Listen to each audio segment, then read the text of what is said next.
What's up, everybody? And today we're checking out Someone's Assassinating Putin's Inner Circle. This is by the legendary Cappy Army. I will leave a link down below to their channel. He's probably got to be the best YouTube channel for military journalism. I'm almost like certain that they are, because I know Cappy Army is more than just Chris. It's actually a team of people now. So if you haven't already, go subscribe to them. They're currently at 830 subscribers. Let's bump that up as much as we can. I'd be surprised if you're not already subscribed, considering my audience. But if you're not, please go over and support him. And you're going to watch this video with me, you're going to realize how really good his channel actually is. Before we get started though, check out Chug, 10% off, link down below. Listen, it's summer. Look at this fantastic bit of kit. Something that'll last you a lifetime if you look after it. Oh my god, something just went in my eye. An eyelash in my eye. Oh my god, I just rubbed my eye with my finger that I used to clean my toothbrush with earlier. Oh my days. Now my eye's on fire. Let's get through this. Sustainable materials. Small business here in the UK. That alone is enough to make you buy one. Oh my god, I think I'm dying. I'm going blind. 10% off, link down below. Ships to America. If you're like me, buy once, cry once. I think that's the saying. I've been saying it a lot, so I hope it is. I'm struggling here. It's like I'm on Hot Ones. We're keeping this in. We're keeping it going.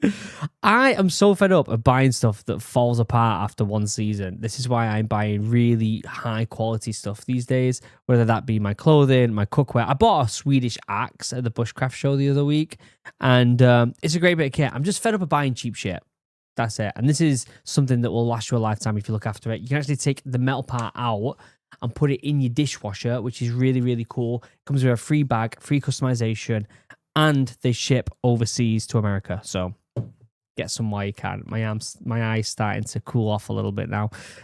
Check out morale as well if you haven't already. We're keeping this in. We're keeping it going. Let's do this. Let's pull this up.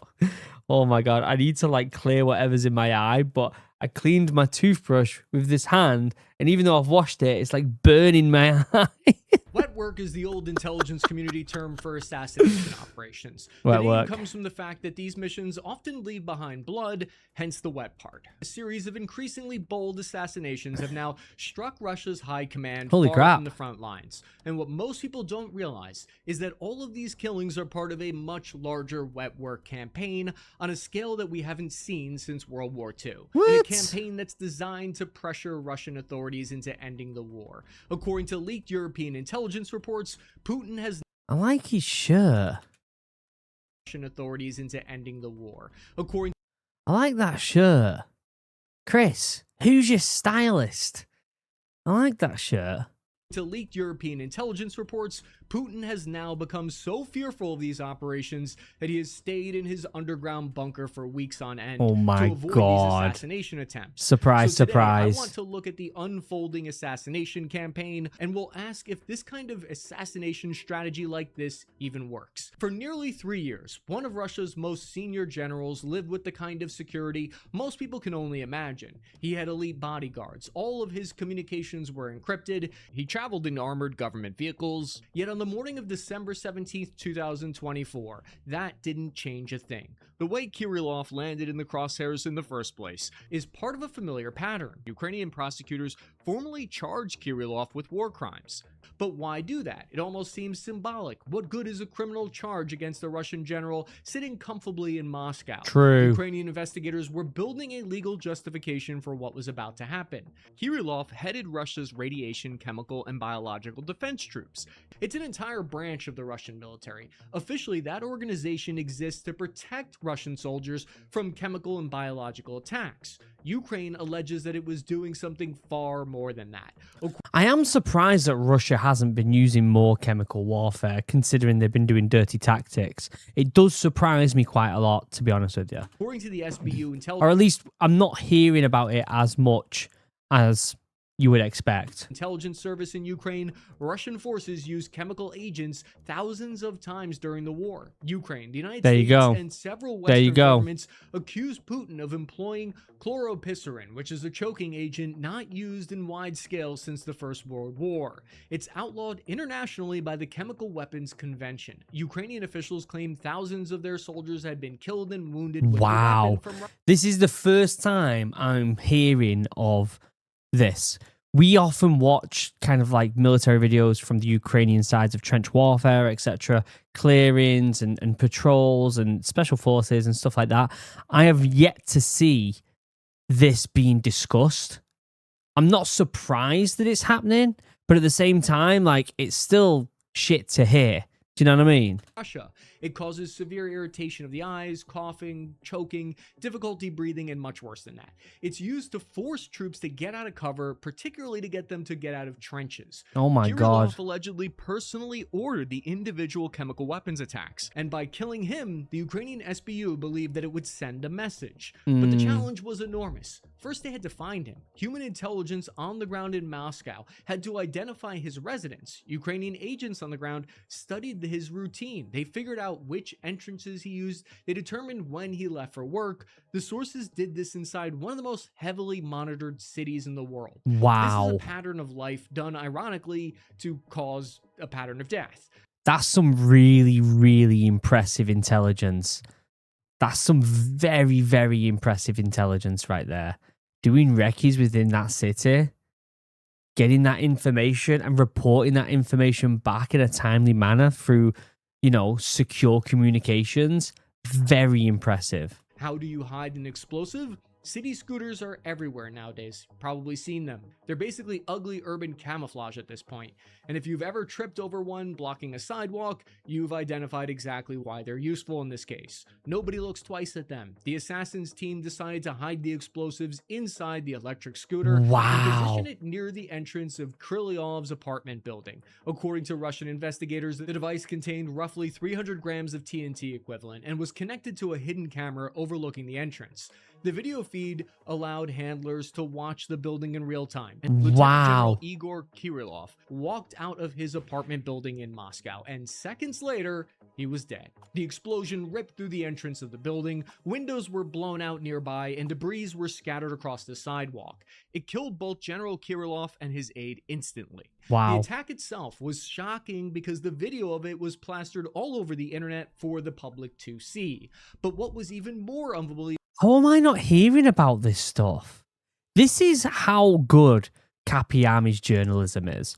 Like, I've been covering Ukraine now since the start of the war. And granted, like, I feel like over the past 2 months, I've really been pushing more and more Ukraine stuff. Although I've been dabbling with it pretty much like the whole time the war's been going on.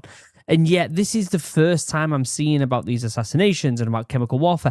This is why Capiami and why this type of journalism in the first place is so important, not only to put it on YouTube, but for you and for me and for everyone you know to share it as much as possible to get this information out.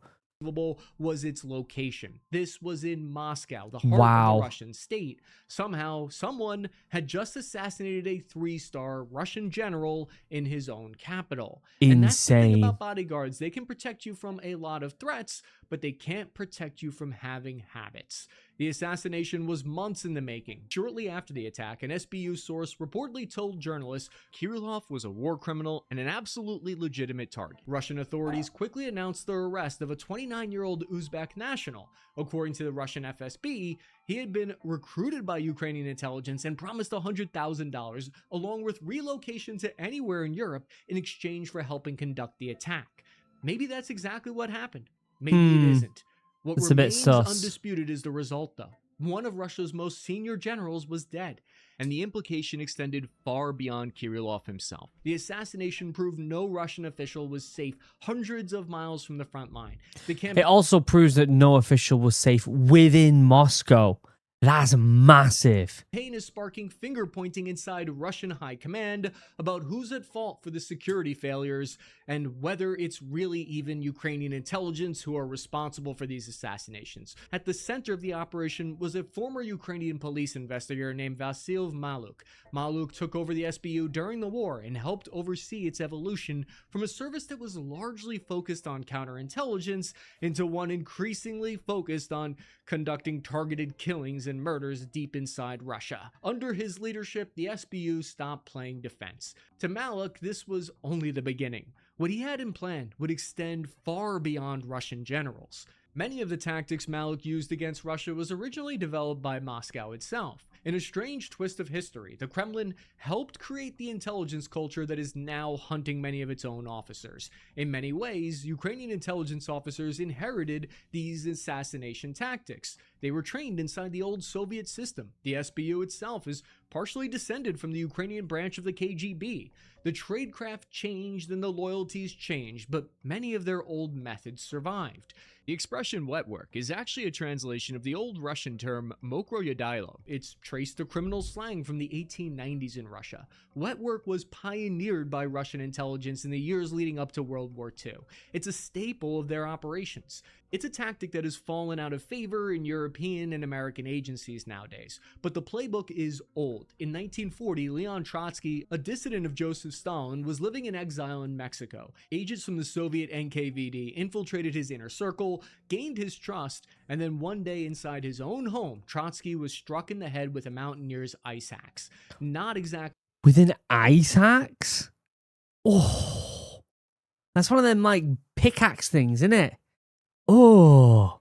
subtle. After World War II, they stood up the KGB's first chief directorate, Foreign Intelligence Spetsbureau 13, also known as, you guessed it, the Department of Wet Affairs. Nice to meet you. Yes, I work for the Department of Killing People. What do you do? If we look closer, there's a logic to who ends up on the kill list. Looking at the whole campaign as a whole, you can sort the targets into 3 categories. Oh, so number 2 there, by the looks of it, was done within Ukraine territory, obviously taken by Russia, but it was done like within the territory of Ukraine, which is interesting. I wonder if he's going to talk about this one right here in particular. There's military generals, there's people that Ukraine views as traitors, and then there's the men behind the missiles. These people are those who had command platforms, launched missiles, or built the weapons themselves. Chief Kyrilo Budanov wanted to hit their logistics. His wet work unit 2245 planned a bold operation that would go after less high-profile Russian targets to begin with. Interesting. Captain Stanislav Ruzitsky had been the commander of the Russian Kilo-class submarine Krasnodar, which launched Russia's top-range Kalibar cruise missiles designed for devastating precision. According to Ukraine's military intelligence, the submarine at which he had commanded had launched a cruise missile strike that had hit the central Ukrainian city of Vinnytsia, killing dozens of innocent civilians. On the morning of July 10, 2023, the commander left his apartment and started his daily routine. He ran through the peaceful streets of Krasnodar, Russia. He had ended his tour as an active submarine commander, and Ruzitsky was now serving in a shore-based position, so he was involved with military mobilization and recruitment activities. So he was still high up, but he wasn't necessarily commanding the submarine, is what I'm gathering here. Still, though, high-profile individual being assassinated within Russian territory. I think it just goes to show that the intelligence is incredibly high. And I don't know, are we seeing this on the Ukrainian side? Are we seeing Russians assassinate Ukrainian officials behind enemy lines? Are we seeing that? Because I've not heard about that either, if that's the case. The war was far behind him at this point, or so he believed. Everybody thinks that they're unpredictable until somebody starts taking notes. His daily routine had become easy to anticipate. It was Agent 47's dream target, because the detail that made this story famous is the shocking lack of operational security that the commander pursued. He's on Strava? He was on Strava? Mate. You got him while he's trying to log his run on Strava. He was getting some negative splits, and you go and get him. That's pretty insane. That's like the exact same watch as mine, by the way. Risky used the public running app Strava Oh, to he map did his as well. route, timing, location, and the location was visible to anyone who would care to look. Oh, During that's one of his amateur. This is the thing, right? So, like, I use Strava, right? I think Strava's fun. I don't log the run until after I've done it, and my runs are sporadic, and so I'm comfortable with posting it, right? I don't have a set time when I go running, nor do I have a set day. I do it sporadically. When I was in the military, we had like quite a thorough talk and lecture about what we post online about our data, where we are, who we're with, what we're doing, especially like live data. That's something that we're very, very aware of. We don't talk about much about what we were doing in the Royal Marines. Like, we keep it all, and it's very much like you don't well, maybe you would get punished for it if you did like say something in public, but like it was never heard of because everyone kind of stuck to that code of just, we don't post about it, we don't talk about it. When you leave the base, this is another thing as well with the Royal Marines, you never leave the base in uniform. It's just something we never did unless we were coming back from deployment and traveling from a military airport back to base because it's the only gear we had because we've been on deployment. That's the only time we would have military clothing on outside of a base. I think the only other thing as well was when we did the opening of Parliament and we wore our number ones, right? So like our blues, basically, like our main uniform. And so it's something that we just was aware of. You don't post your shit online. And we're not SF. Like, we didn't have to have black tape over our eyes and all of that shit. You just don't do it because you're going to be targeted. Daily jogs. This is when a man appeared and shot Rosicki 7 times with a Makarov pistol at close range. Wow. In fact, in a move that shows there's dark sense of humor in the Ukrainian intelligence agency, HUR, just hours after he was killed, Budanov reportedly liked Rosicki's last logged run on Strava account, bearing the name of the HUR chief himself. It was rubbing salt into the wound. Operational security. He gave him kudos on Strava? It's not called like it's kudos, isn't it? They actually did that? That's brutal. Is important. Posting your exact location every morning is sort of the opposite of that. Yeah. Killing a retired submarine commander was one thing. The thing is that, again, that retired submarine commander should know different. He should know different, especially when their country's at war. He should know different. High-ranking member of an entire naval fleet would be something else. Captain First Rank Valery Traskovsky, who was chief of staff of the 41st Brigade of Russia's Black Sea Missile Ship Squadron in Sevastopol. He allegedly ordered cruise missile strikes on Ukrainian civilian targets, so the Ukrainian SBU managed to get a human source deep inside Russia and fix an IED to the underside of his car, wow, Irish car bomb style. As a result of the explosion, the Russian captain's legs were blown off, and he died of blood loss, according to the reports. The battlefield had expanded, but it didn't stop there, because Russian military officers could always be replaced. Their next-in-line command might be less experienced, they might be more careful than their predecessor, but there would always be another commander to fill the ranks. However, there were wet work targets that were more difficult to replace, and in some cases were irreplaceable. Usually that has to do with targets that are not even in the military. Just a month later than this, on a snowy December morning in 2024. 2024? This isn't even that long ago. How did I not hear about this? I'm still baffled at that. The journalism of Kapiam is phenomenal. A Russian man named Mikhail Shatsky was walking through the Kuminsky Forest Park outside of Moscow. He's the general designer at Russia's Mars Design Bureau and the man who personally led the development of the Kh-69 cruise missile. The missile had become one of Russia's newest precision long-range strike weapons. Shatsky was also involved in attack drone development. His knowledge and his skill set were extremely rare and difficult to replace.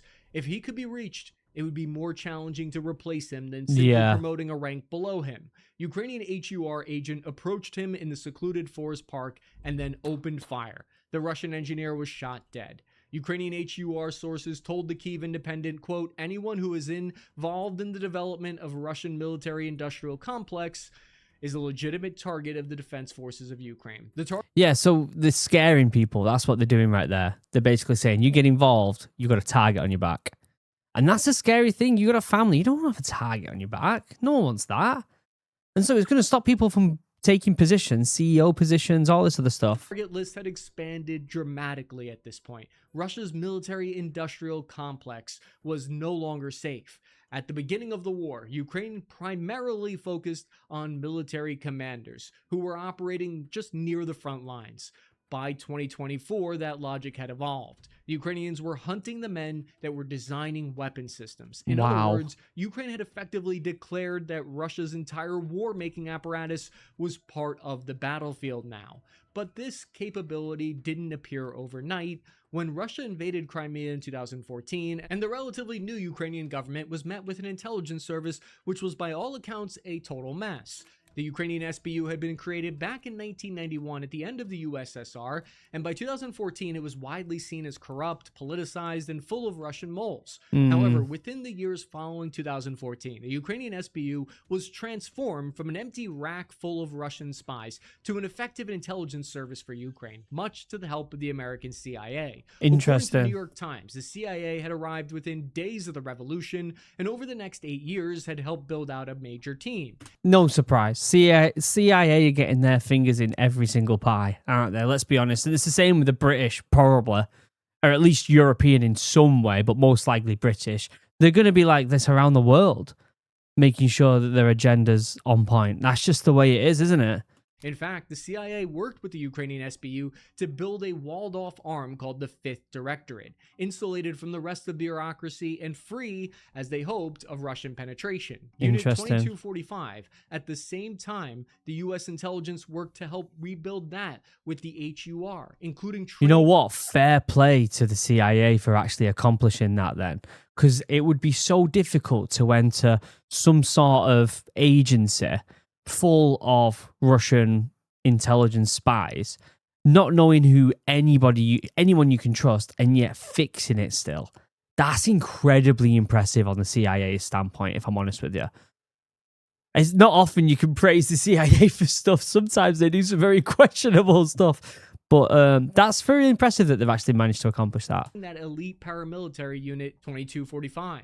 And they were tasked with confronting separatist sabotage and performing reconnaissance deep in occupied territories during the war in the Donbass, eliminating significant figures within the pro-Russian forces. The general named Valery Kondratyuk took over and personally lobbied the Americans to help rebuild this group. At one point, the CIA's deputy station chief, Kordovsky, reportedly handed over without warning a stack of top-secret files. One former U.S. official said, quote, "I was like, holy shit." And he was like, yes, we have a gift. One former U.S. intelligence official later described the HUR partnership this way, saying, HUR was our little baby. We gave them all new equipment and training, end quote. They are supporting... I mean, it makes sense because the U.S. wants intelligence on Russia. So, I mean, yeah, obviously it completely makes sense for them to help bolster Ukraine. They're right there. Supported by a broad coalition of Western intelligence agencies. British MI6 contributed to intelligence sharing. Poland and What did I say? Of course, the British. What did I say? More European countries. The Baltic states became critical partners due to their deep experience monitoring Russian military activity. The difference in the Ukrainian method is that this is basically what would happen if you took the ruthless Soviet old method and had a baby with the fancy new Western intelligence support that has modern surveillance technology and cyber capabilities. The result was something neither side had anticipated. The result was an intelligence ecosystem far larger than Ukraine could have built alone. What remains unclear is where that support ends. The new combination of Soviet and Western style was put to the test in October 2016. A Russian-born separatist commander in Donetsk, known by the call sign Motorola, stepped into the elevator of his apartment building. Motorola was the leader of the Sparta Battalion, a pro-Russian armed group fighting against Ukraine, one of the most notorious separatist units in the Donbass. Motorola had once boasted, "I shot 15 prisoners dead. I don't give a no comment. I kill if I want to. I don't if I don't."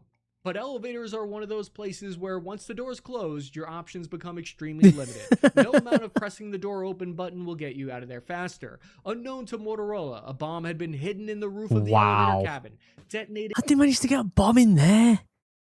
It's so impressive what some of these intelligence agencies do, isn't it?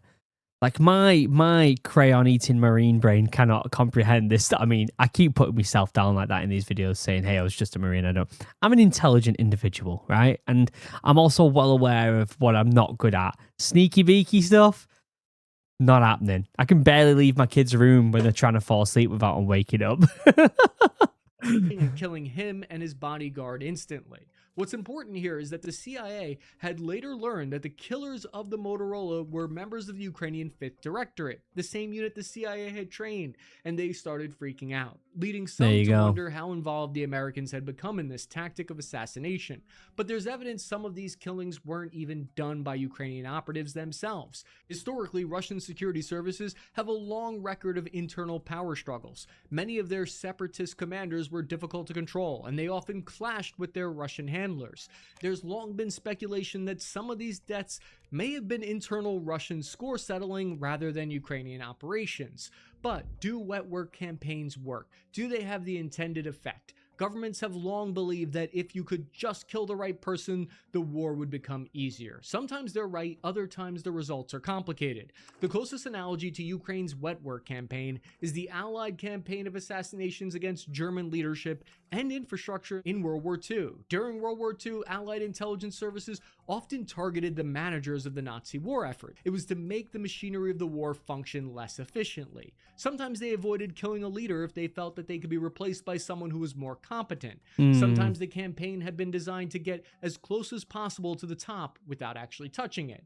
In 2025, Lieutenant General Yaroslav Masalik, the deputy chief of the main operations directorate of the Russian general staff, was walking to his car, as one does, and Yaroslav was personally responsible for preparing situation reports on Ukraine for Putin himself. He started his car for the last time that day. The explosive packed with shrapnel ripped through his Volkswagen Golf in a residential courtyard just east of Moscow. There is 6 degrees of separation from Putin. This was 1 degree of separation. Wow. The timing was extraordinary because on the same day, U.S. envoy Steve Witkoff was in Moscow to meet Putin. Similar to the previous assassinations, Hold on. envoy Steve Witkoff was in Moscow.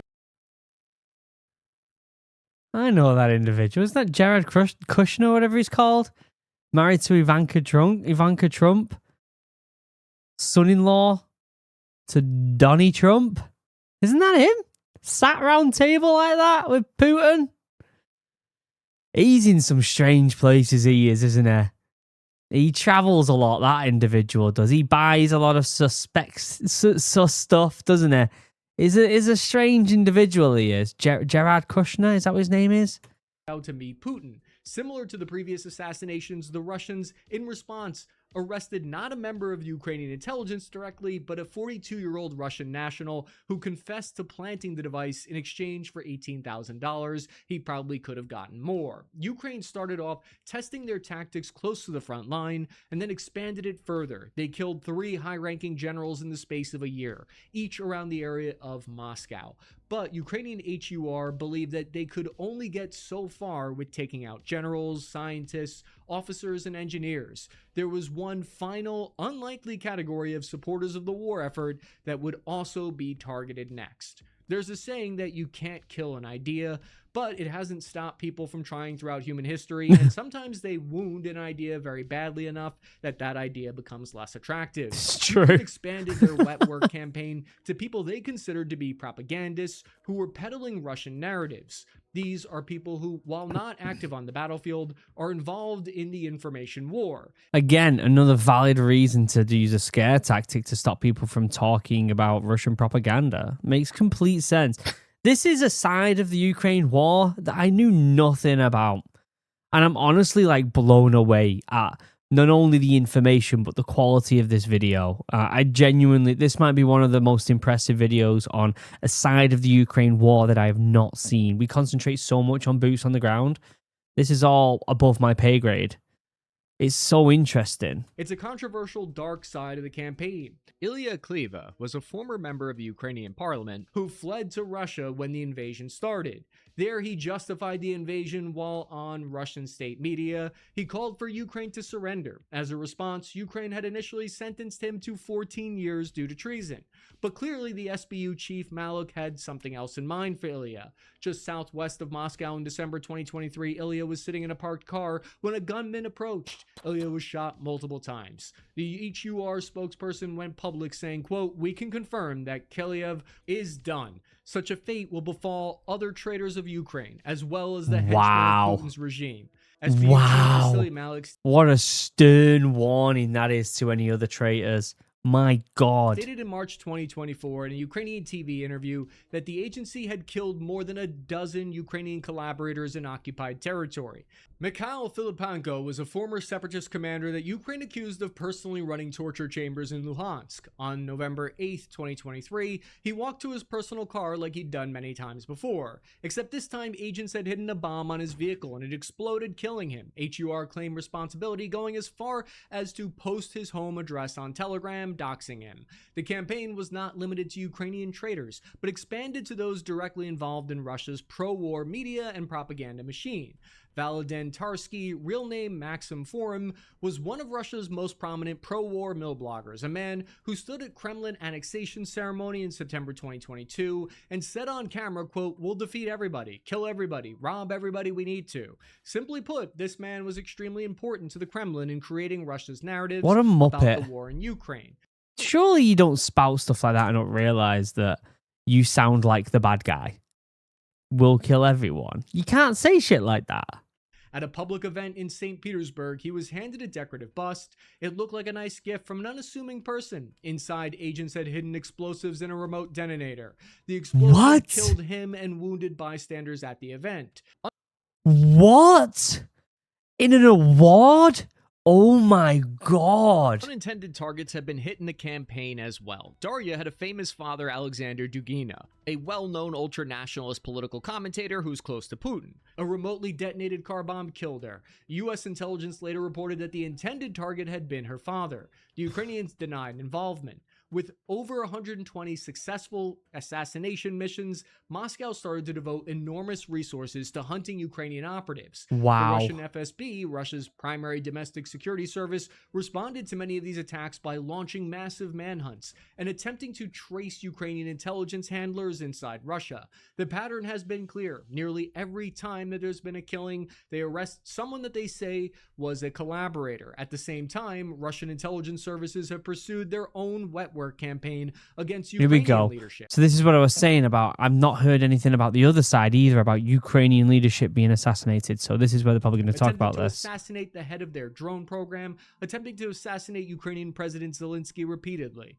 Russian plots targeting senior military officers have relied on recruited agents and insiders. In many ways, this shadow war is what makes the conflict so unusual. However, whether or not such a tactic of assassinations is an effective strategy of warfare is heavily debated according to military analysts. Mark Giletto, a Western analyst, wrote of Lieutenant General Mostalik, "His death will create short-term disruption within the GOU as his replacement gets up to speed, and some small long-term damage to the senior officer talent pool. But the truth is that however effective an operation by Kyiv's operatives is, as the likelihood of some kind of ceasefire in the war looms, the overall impact will be, as one British security official admitted, a story today, forgotten tomorrow." That's the same with most things. I'm still blown away that someone got awarded a statue and that statue blew up. Wow. That's almost like being given a pager, isn't it? You heard about all the pages that were given out that all exploded. Giletto's making the point that even killing a 3-star general creates only a short-term disruption, and when a successor eventually takes over, the war simply goes on. Why was it showing However, British then? There is a second function that does seem to be effective, and that's the psychological function. Putin reportedly has his bodyguards, cooks, photographers, most of his whole entire team thoroughly screened before they even get close to him. They are unable to use their personal phones. I think he's probably one of the hardest people to get to on the planet. Let's be honest. I mean, I can only think of maybe a handful of others. Trump, Benjamin, Kim Jong-un, China's president, what's he called? The one that looks like Winnie the Pooh. Any others? Doesn't really look like Winnie the Pooh, does it? But everyone says that because it's funny. Is there any others? I don't think there's any others, is there? I think they're like the top dogs that are the most difficult to get to, right? They've got to be. Is there any I can think of? I mean, the British Prime Minister, the French and German and all that. I feel like probably nowhere near as much security as some of these individuals. And a lot of this security, by the way, China's, North Korea's, Russia's, American, Israeli, it comes from paranoia more than an actual threat. Like, yes, all them individuals are at threat all the time. Of course they are. Of course. Even like Elon Musk, Jeff Bezos, like these very, very high CEOs, they're probably just as much under threat as well, like of a paranoia. But I don't think there's as much of a threat as there is as much of a paranoia about them being hurt. if anything? I'd love to know what you think about that in the comments. OPSEC is normal around high-profile politicians, but it's unusual to have to use devices without any internet access. The leaked European intelligence alleges that Putin even stopped going to his residences in Moscow after unverified claims that Ukraine attempted to assassinate him there. This unusual behavior reportedly started happening after a car bomb killed the top general Fanil Savarov in Moscow. The Institute for the Study of War, ISW, said it had observed, quote, corroborating evidence of enhanced security measures for Putin and the high-ranking Russian officials. Does Putin have like an equivalent to Air Force One? Like, I mean, he must. I'm pretty sure all of the major players that I just listed off, right? China's, North Korea's, Israel's, Russia, and America. The main kind of, they're like, in fact, I would believe they're like the top 5. I'm presuming, obviously, bar America, because obviously I'm calling it Air Force One, they would all have their own aircraft. They would have their own vehicles that they travel in specifically just for their job role. I'm again, I don't know much about it. Maybe they don't, but I mean, North Korea definitely does because he stays away from everyone. China, probably. Yeah, they've got to, aren't they? I feel like it's a bit of an obvious one, that. Due to the success of the assassination campaigns. The assassination of Savarov was the final straw. It is said to have sparked finger-pointing within Putin's own administration about who's to blame about all of these security failures. Russia's now providing federal protective services to 10 additional high-ranking generals. Interesting. Limiting the movement and communication of the highest ranks of Russia.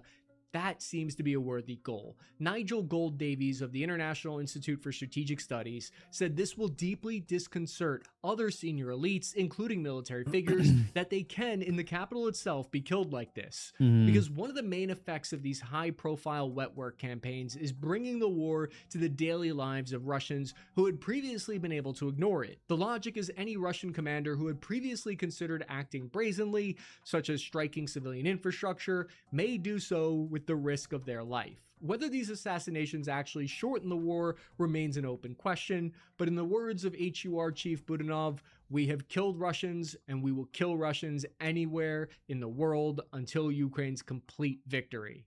If you found the video interesting, check out this playlist on covert operations or this video here. I'm your average infantryman, Chris Cappy, ending transmission. Absolutely phenomenal. Like, legitimately a phenomenal video by Cappy Army. One of the best I've watched in ages.